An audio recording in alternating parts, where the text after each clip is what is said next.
Hey, it's Dr. Nancy Zier, and I'm so glad to welcome you to this Meet Janice Porter. Janice is a new colleague in my life, someone who I respect a great deal because we share similar values, and it's all about creating authentic relationships rather than being transactional. So, Janice, I want to start off, people are probably just settling in. Tell us a little bit about yourself, just overall, and then I'm going to ask deeper questions, okay?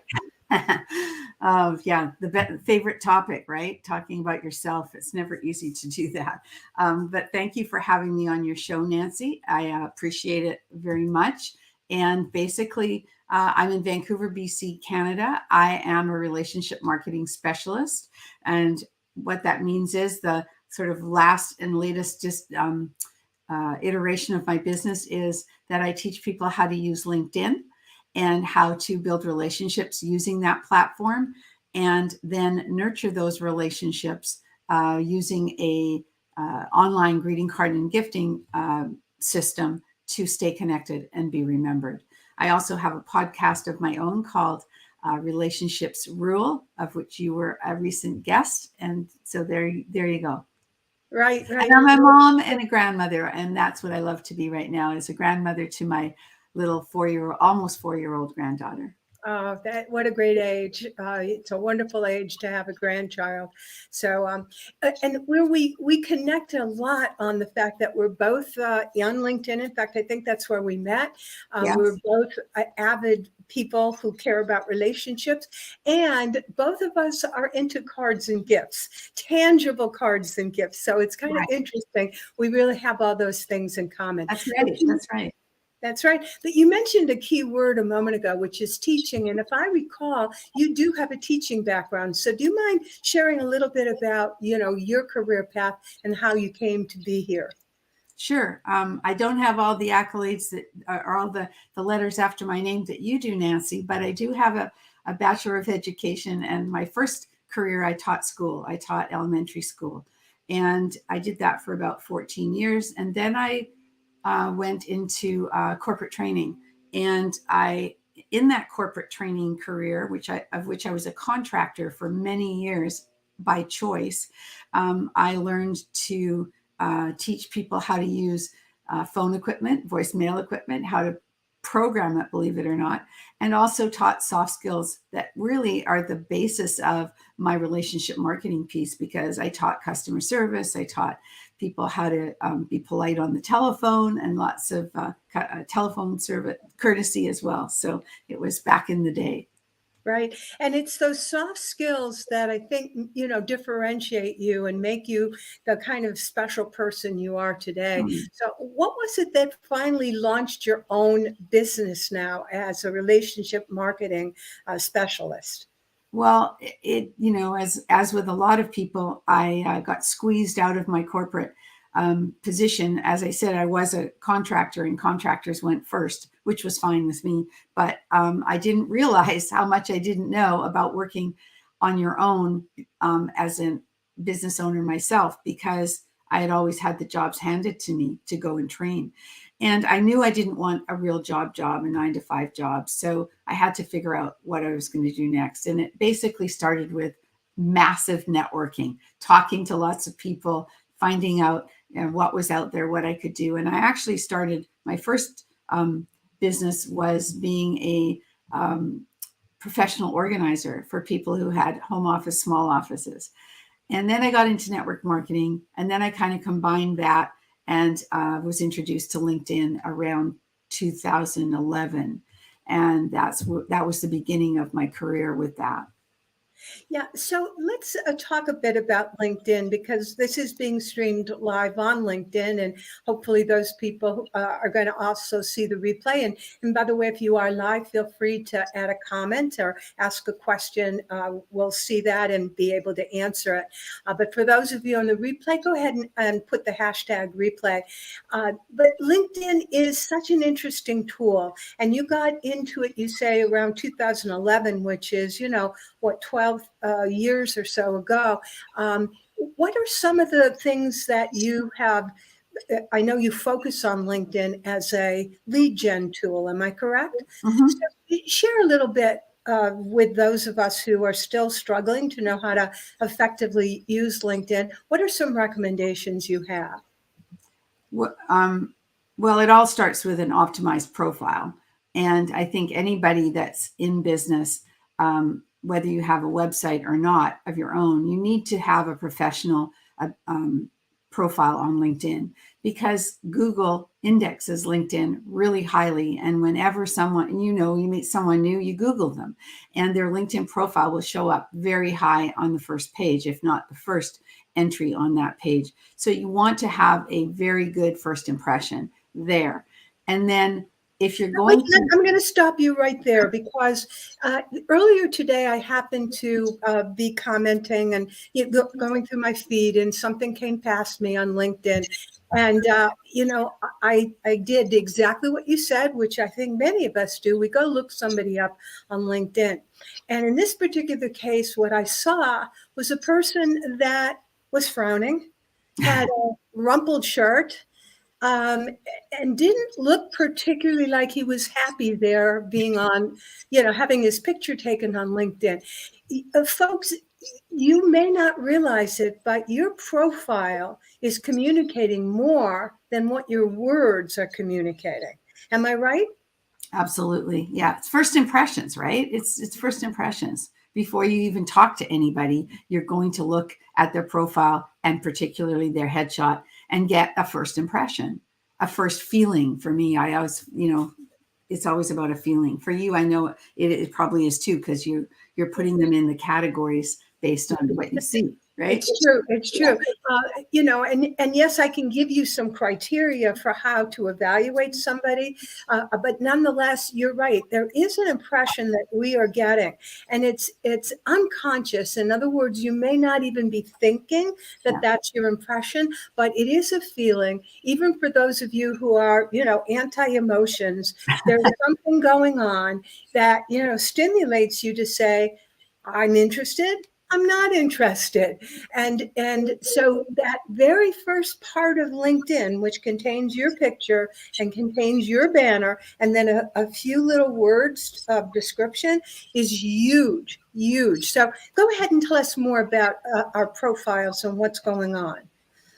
Well, what you just described is what I call above the fold, and that's the beginnings of that first impression. And you really don't get a second chance to make a first impression. It's done instantly nowadays. So you want to make sure that you filled in your profile completely, which again, past that fold, below the fold, is the next biggest piece, is your about section. And the about section is, it's not your resume cut and pasted into there. It is a narrative in first person, mostly about who you serve, how you serve them, what problems you solve, what pain points you solve for those people and those customers. You said something so important, Janice, about it being in first person, because I read so many about sections and it's written in the third person, and it's written in a way that feels very distant, like it's not really about the person, it's something else going on there. So again, this is something for people to take note in terms of your, people want to get to know you, not necessarily your resume, your dossier, Right. they want Well, to know you. they want to get to know you a little bit, but what they're looking for first, I think, first and foremost, is, can you help me? And so is what you're talking about in the work that you do, that's in that's put into that about section, does it ring a bell for me? Does it show that you can serve me, that you can solve my problem? Because if you can, I'm going to go further. I'm going to talk to you. I'm going to reach out, because that's what I'm actually looking for. Yeah, it's so true. So that about section is important. I've actually seen people skip it. So again, I would recommend that if you're one of those who hasn't taken the time, maybe you need to update it. I know a number of people, have posted it from years ago when you first got on LinkedIn, and you thought you said it and forget it. Well, you know what? An old about section may not be helpful to you today, Mm-hmm. especially because if you're like me, and I'm sure, Janice, this is true for you, as an entrepreneur, your business evolves. As you grow professionally and personally, so does your business Right. grow, as well as the fact that the clients you serve help, shape and move your business in certain directions. So be sure to update that about section. Definitely. Yeah, yeah.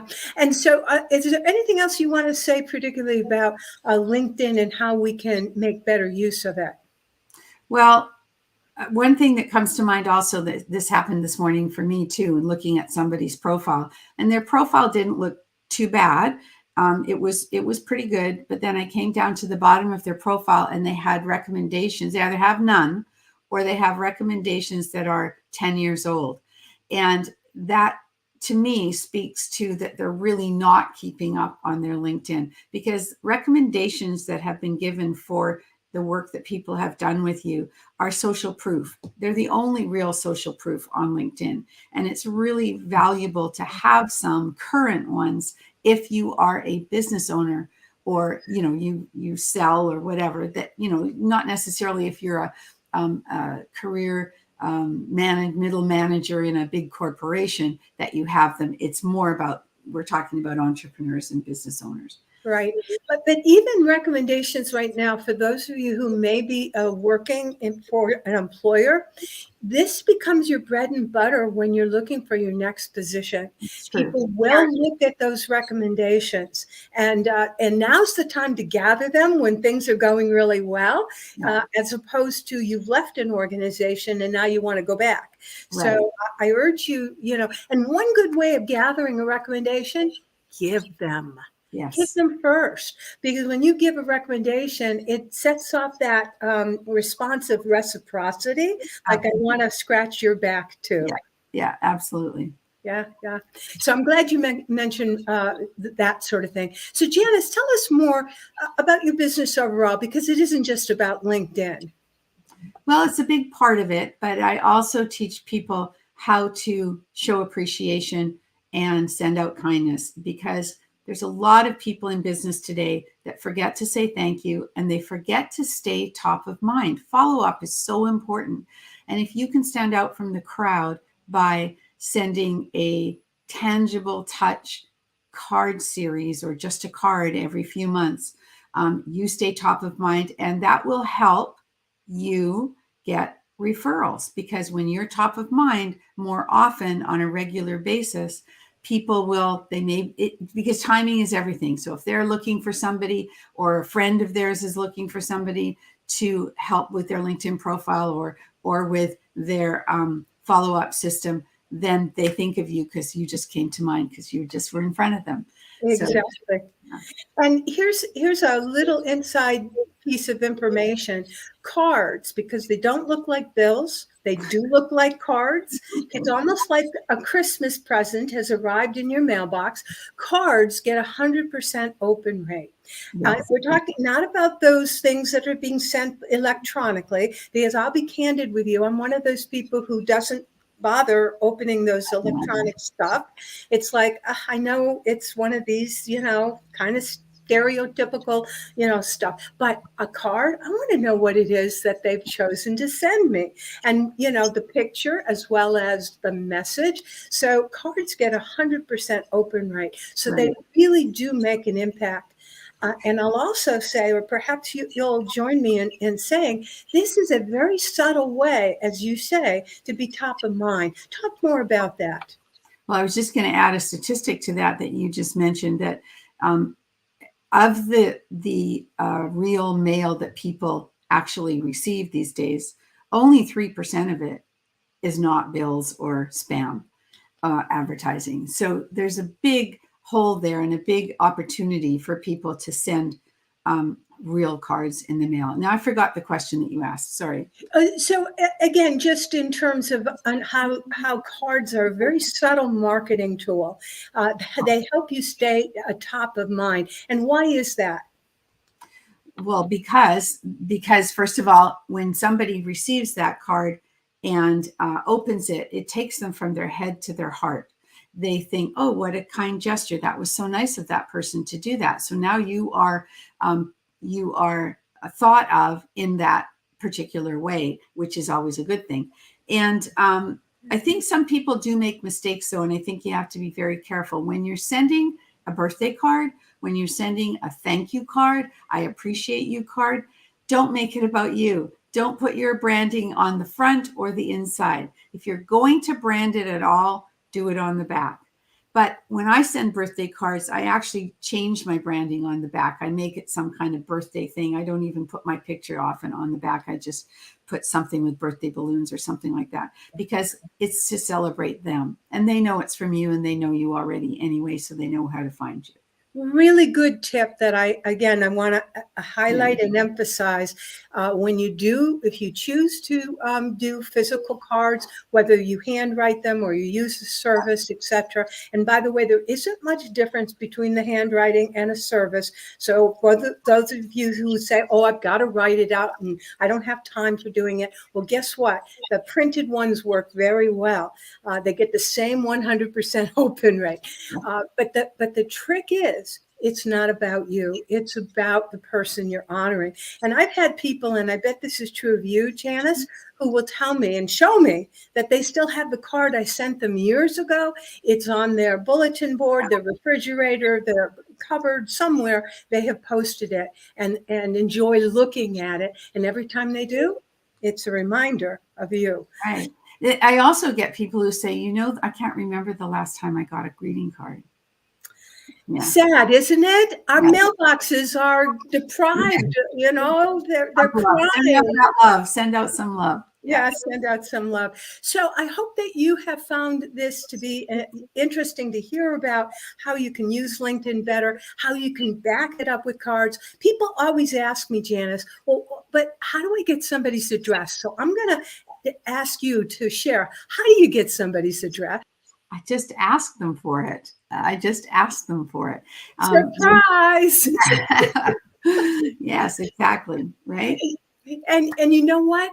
I have only in the years, and I think I've been sending cards for 14 plus years. Yeah. In that amount of time, I've had only one person say to me, don't send me a card. And she was a germaphobe, and she told me that she would not, when she went to their mailbox, she wouldn't take the card into the house. She would take nothing into the house.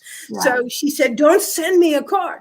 Oh, wow. Yes. Well, it takes all kinds, doesn't it? I know. So I'm sharing that because it is kind of funny, but the truth is that that I don't know how many contacts I have in my my personal CRM, but believe me, it's well over 1,000, and this was the exception. Yeah. So ask people. I do it all the time. I met with a couple people earlier today. I took screenshots. I asked them for their address, and they gave it to me. Yeah. Yeah, it's easy. I know. I did the same thing.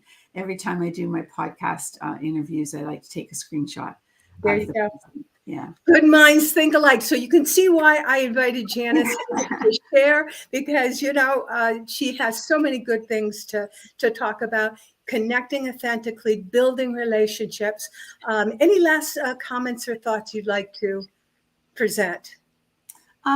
Just that, it's really important to show people that you care.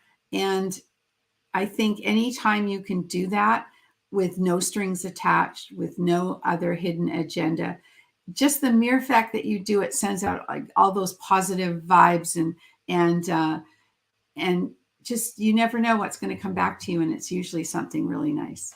Yeah, exactly. So what we put out in the world comes back to us, and usually 10 times better than we thought. Right. All right. Well, to your sales success, thank you so much. And we'll see you in LinkedIn. Thank you.